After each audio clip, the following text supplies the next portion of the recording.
साल 1979। ये फोटोशूट वैसे तो एक फिल्म के मुहूर्त पार्टी का था, लेकिन जैसे ही इसकी तस्वीरें अखबारों और फिल्म पत्रिकाओं में साया होनी शुरू हुई, ये खबर भी फैली कि दिलीप कुमार पूरे 4 साल बाद फिल्मों में वापसी करने जा रहे हैं।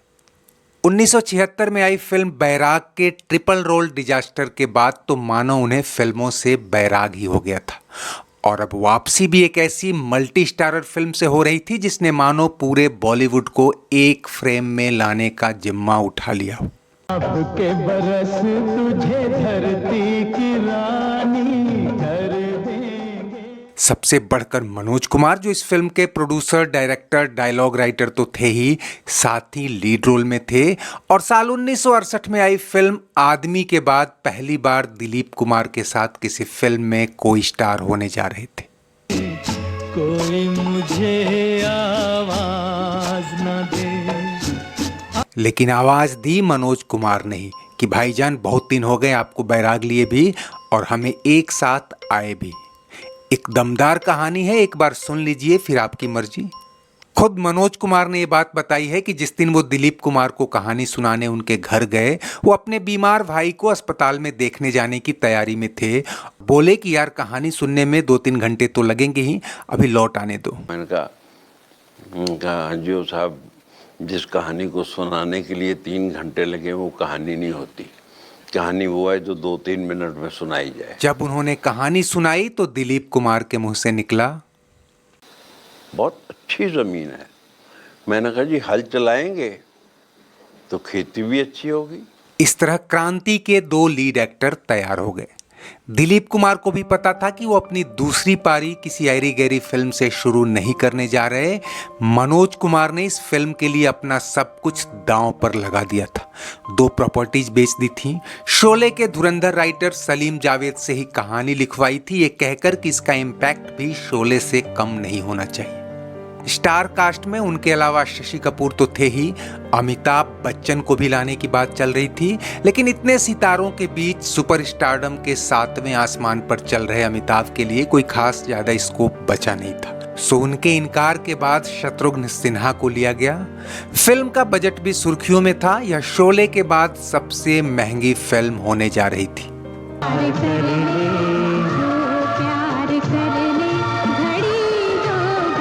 लेकिन जिस बात की चर्चा सबसे ज्यादा थी वो ये कि मनोज कुमार के करीबी लोग उन्हें बार बार समझा रहे थे कि तुम इतना पैसा और मेहनत तो झोंक रहे हो, लेकिन इस प्लॉट और कहानी पर कोई फिल्म ज्यादा दिन टिकेगी नहीं। तुम्हारा प्रोजेक्ट के एक डिजास्टर साबित होने वाला है। दूसरी तरफ मनोज कुमार भी कोई कच्चे खिलाड़ी नहीं थे। इससे पहले उपकार, पूरब और पश्चिम और रोटी, कपड़ा और मकान को भी क्रिटिक्स ने ऐसी ही अटकलों से किनारे लगाने की कोशिश की थी। किसी ने सरकारी प्रमोशन बताया था तो किसी ने बंडल बुलेटिन, लेकिन तीनों ही फिल्में ब्लॉकबस्टर रही थी। उस पर से जिस सलीम जावेद की लिखी बिरले ही कोई फिल्म उन दिनों फ्लॉप हो रही थी, और जिस प्लॉट को खुद दिलीप कुमार ने उपजाऊ जमीन कहा हो, और जिससे वो खुद अपनी दूसरी पारी शुरू करने जा रहे हों, वो नाकाम तो नहीं हो सकती। इसी भरोसे के साथ मनोज कुमार ने काम शुरू किया, और बीच बीच में कुछ बदलावों के साथ जैसे तैसे ये मेगा मूवी 2 साल में बनकर तैयार हुई। तेरा चना है अपनी मर्जी का भाई, मर्जी का। वैसे तो दोस्तों दिलीप कुमार और मनोज कुमार फिल्म आदमी के 11 साल बाद तक साथ नहीं आए थे, लेकिन उसकी अपनी वजह थी। लेकिन फिल्मी इतिहास और सुर्खियों में ये बात अब तक जोर शोर से उठाई जाती रही है कि आखिर ये दोनों लीजेंड क्रांति जैसी दशक की सबसे बड़ी और सबसे सफल फिल्म के बाद दोबारा साथ क्यों नहीं आए। इसके पीछे तरह तरह के नैरेटिव पहले ही वायरल हो चुके हैं, लेकिन आज हम कई प्रामाणिक स्रोतों के हवाले से इसकी पड़ताल करेंगे। लेकिन उससे पहले जान लें कि जिस फिल्म को लेकर इतना हाइप था, आखिर उसका अंजाम क्या रहा।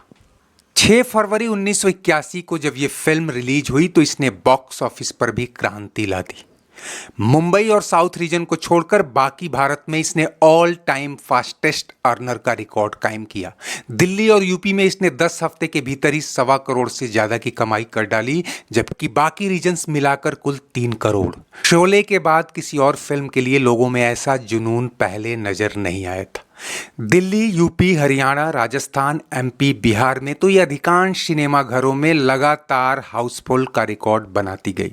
26 केंद्रों पर इसने सिल्वर जुबली मनाई और उनमें से अधिकांश में ये 67 हफ्ते तक चली और फर्स्ट रन बेसिस पर इसकी हाईएस्ट रनिंग 96 वीक्स यानी करीब 2 साल की रही।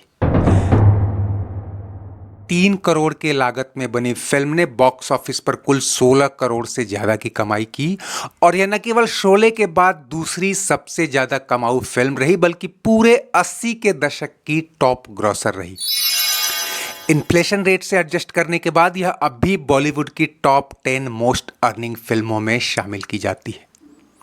दोस्तों, इस फिल्म की पॉपुलैरिटी का आलम यह था कि उन दिनों मार्केट में क्रांति छाप जैकेट, टी शर्ट और टोपी की बहार आई हुई थी और इसे पब्लिक ट्रेडमार्क के तौर पर ग्राहक भी हाथों हाथ ले रहे थे।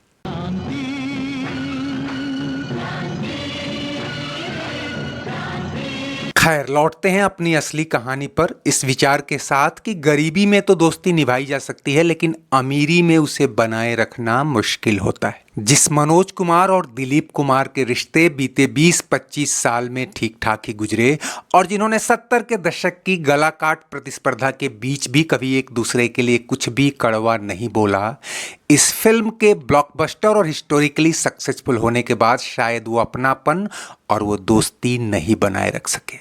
खबरें तो यही कहती हैं कि कड़वाहट मनोज कुमार के मीडिया में दिए एक बयान से शुरू हुई कि क्रांति की सफलता दिलीप कुमार के स्टारडम के चलते नहीं बल्कि उनके अपने एक्शन और डायरेक्शन के चलते हुई। असल में उन दिनों मीडिया में यह हॉट टॉपिक था कि क्रांति की कामयाबी का असली हीरो कौन। चूंकि दिलीप कुमार ने 4-5 साल बाद पर्दे पर वापसी की थी, ऐसे में उनके फैंस के बीच एक भूख तो थी ही उन्हें देखने, ऊपर से ऐसी ब्लॉकबस्टर फिल्म मिल गई। ऐसे में इस फिल्म के बाद प्रोड्यूसर हाथ और पैसे की थैली दोनों खोलकर उनके पीछे भागने लगे। दिलीप कुमार भी साइलेंट जेस्चर में ही क्रांति की कामयाबी का क्रेडिट लेते और भुनाते दिखे। ऐसे में जब मनोज कुमार का एक बयान किसी पत्रिका में छपा कि दिलीप कुमार की सेलेबल वैल्यू खत्म हो चुकी है, तो इसे सुनकर दिलीप कुमार बहुत आहत हुए और उन्होंने मनोज कुमार से दूरी बनानी शुरू कर दी। दोनों के बीच प्रोफेशनल तलखी तो पहले भी सुनी जाती रही लेकिन उनके निजी रिश्ते फिर भी बने रहे।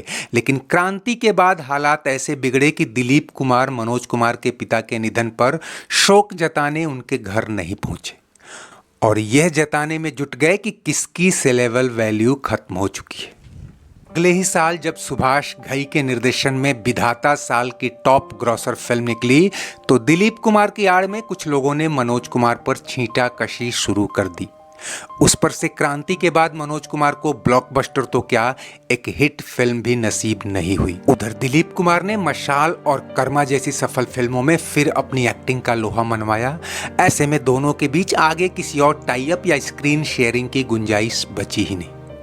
लेकिन केवल एक बयान के आधार पर निष्कर्ष निकाल लेना भी ठीक नहीं है दोस्तों। ये सही है कि क्रांति की सफलता का क्रेडिट लेने की तात्कालिक होड़ में गलत बयानियां हुई, लेकिन उससे भी बड़ी सच्चाई ये है कि दोनों एक्टर्स के साथ आने का ऐसा कोई माहौल, ऐसा कोई प्लॉट, ऐसी कोई फिल्म सामने आई ही नहीं। क्रांति जैसे स्क्रिप्ट और किरदार बार बार नहीं मिलते, उस पर से जमाना बदल चुका था और दर्शकों का टेस्ट भी। दिलीप कुमार और मनोज कुमार उम्र की ढलान पर आ गए थे और अब उनका स्टारडम ऐसा नहीं था कि अपने दम पर कोई फिल्म बनाए। ऐसे में हमें तो लगता है कि ये कमर्शियल ट्रेंड ही उन दोनों के फिर कभी एक साथ नहीं आने के पीछे सबसे बड़ा कारण था। खैर, जो भी हो, दिलीप कुमार और मनोज कुमार के दोबारा साथ क्यों नहीं आने का सवाल 80 के दशक के गॉसिप कॉलम्स की हेडलाइन हुआ करता था और ऐसे ही सवालों के जरिए हम उन सुनहरे दौर की यादें भी ताजा करते रहे हैं। बस इतना ही। चलते चलते ये वीडियो लाइक और शेयर तो करिए ही। अगर चैनल सब्सक्राइब नहीं किया है तो उसे भी करते चले। कमेंट बॉक्स में आपकी हर राय का स्वागत है। शुक्रिया, नमस्ते, आभार।